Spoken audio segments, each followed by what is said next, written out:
Hello everyone, welcome back to my channel মিষ্টি simple লাইফস্টাইলের আরেকটি নতুন ব্লগে তোমাদের সকলকে স্বাগত জানিয়ে ব্লগটা স্টার্ট করলাম। নতুন দিনে নতুন একটা ব্লগে তোমাদের স্বাগত জানিয়ে তো লেটস স্টার্ট দ্য ব্লগ।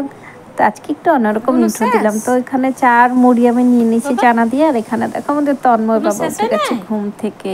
সকালে একবার উঠেছিল কিন্তু আবার ঘুমিয়ে গেছিলো, যেহেতু একটু ঠান্ডা ঠান্ডা পড়েছে তার জন্য একটু উপরে ওই পাতলা কাঁথাটা গায়ে দিয়ে দিয়েছিলাম। কিন্তু দেখো যখনই যা মানে ঘুম থেকে উঠবে তখন এরকম যদি কিছু একটা গায়ে দেওয়া থাকে এরকম মানে পা দিয়ে ফেলে দেয়। আর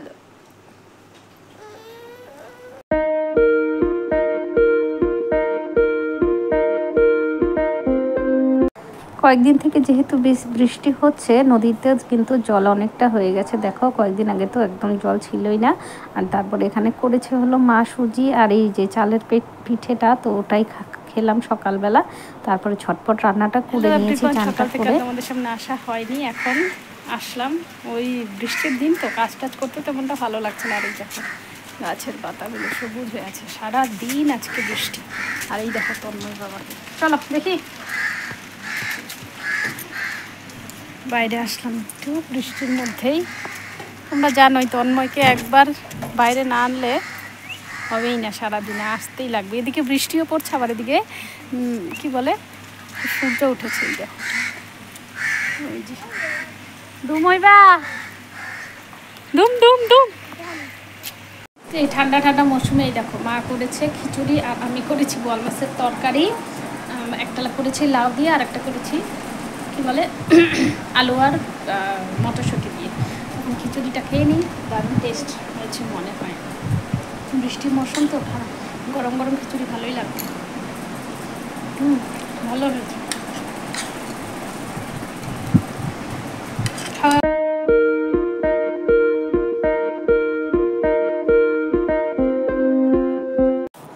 তো ঝটপট করে নাইটিটা চেঞ্জ করে আমি গেছিলাম দেবজিৎকে আনতে। দেবজিৎ গেছিলো ওর মিসের সাথে, মানে পড়াশোনা করে আবার মিসের সাথেই চলে গেছিলো, কারণ ওর হিন্দি বইটা খুঁজে পাচ্ছি না ঘরেই। এই কয়েকদিন তো মানে যেহেতু পরীক্ষা চলছে, যে সাবজেক্টটা পরীক্ষা হচ্ছে আগের দিন ওই সাবজেক্টটা পড়াচ্ছি। তো আগামীকাল যেহেতু হিন্দি আছে, তো আজকে হিন্দি একটা বই আছে কিন্তু আরেকটা বই মানে নেই।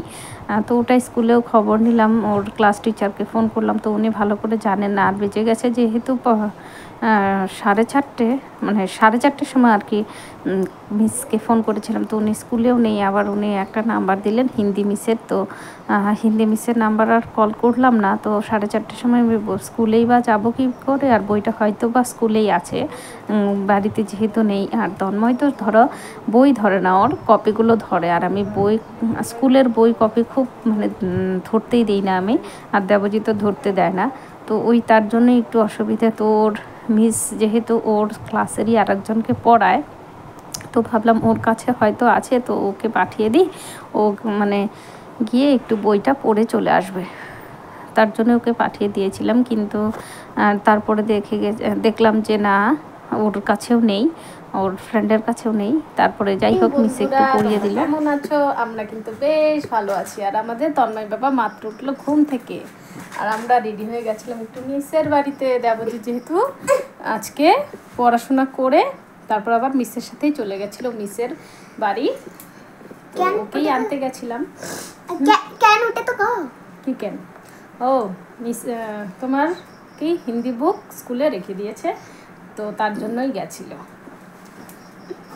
কে বাবা এটা? ওখানে আমি পড়ি নাই। এই বাবা ওখানে আমি পড়ি নাই। তো কি করছো? সংযুক্তারও নিয়ে নিছে। আর এখন ওইখানে জঞ্জালগুলো পরিষ্কার করছি। ওইখানে ওই যে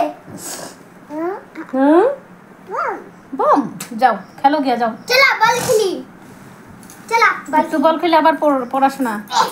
তো বলছিলাম ওর কাছেও নেই যেহেতু, তো যাই হোক কপিতে যেগুলো আছে ওগুলোই পড়ে দেবো। তো দেখা যাক কী হয়। কালকে বইটা স্কুল থেকে পাঠায় মানে ইনফর্ম করতে লাগবে স্কুলে। ক্লাস টিচারকে তো বলেইছি, মনে হয় ক্লাস টিচার উনি পাঠিয়ে দেবেন বইটা যদি থাকে স্কুলে। যদি থাকে মানে আমার তো মনে হয় স্কুলেই আছে। তো এখানে কাপড় কয়েকদিন থেকে জমা হয়ে আছে, যেগুলো ধরো ভাঁজ করার করছি আবার জমা হচ্ছে এরকম। যেহেতু বৃষ্টির দিন ওই অল্প অল্প করে শুকাচ্ছে, অল্প অল্প করেই এনে এদিকে দেখো গোছানো হয়ে গেছে, সব কিছু গুছিয়ে পরিষ্কার করে নিলাম। এখন শুধু জানালার পর্দাটা টেনে দিলেই হয়ে যাবে। বাবা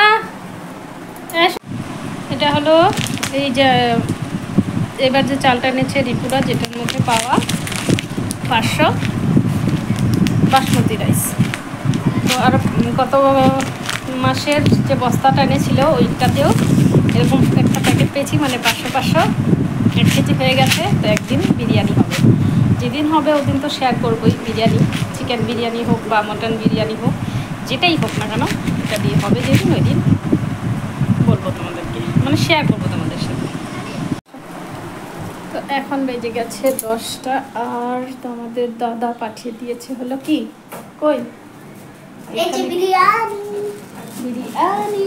তো বিরিয়ানি কালকে ভেবেছিলাম পরে করবো, পাঠিয়ে দিয়েছে সস। চলো আগে দেবজিৎকে খেতে দিয়ে নিই, আমি করুম তারপরে আসছি। চলো চলা, লেটস গো গাইস। সবটা ঢাললাম নাকি? না সবটা খাইবা? না বাবা না, আমারে সবটুক না একটু চিকেন টেস্টি নাই। কতখানি খাইবা? आधा तू अंडा अंडा खाऊंगा, खाइबा? चिकन नहीं खाऊंगा। এটা चिकन की खाएगा, খাইবে না? चिकन के खाए এটা এটা খাইবা? ডিমটা খাইবা? चिकन টা খাইতে লাগে না তো। কি হয় দাদা, কত দেখি একটু টেস্টি।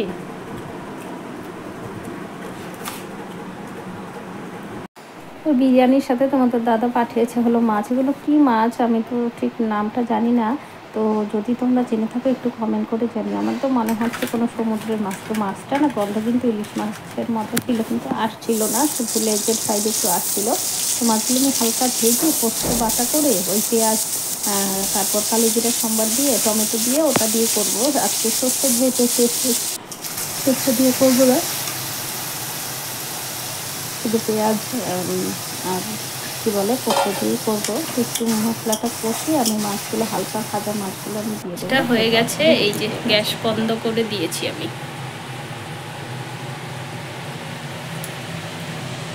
আর এখানে আছে হলো বিস্কিট, এখানে হলো তেল, এখানে আছে কোলগেট, এখানে আছে সাবান, আছে বাসন মাজার সাবান, আর আছে এটা চান করা সাবান। তো এখানে বাজার কতগুলো নিয়ে এসেছে তোমাদের দাদা। তো আমি এখানেই ব্লগটা এন্ড করছি। দেখা হবে আবার নতুন একটা ব্লগে। ততক্ষণ তোমরা ভালো থেকো, সুস্থ থেকো, টাটা।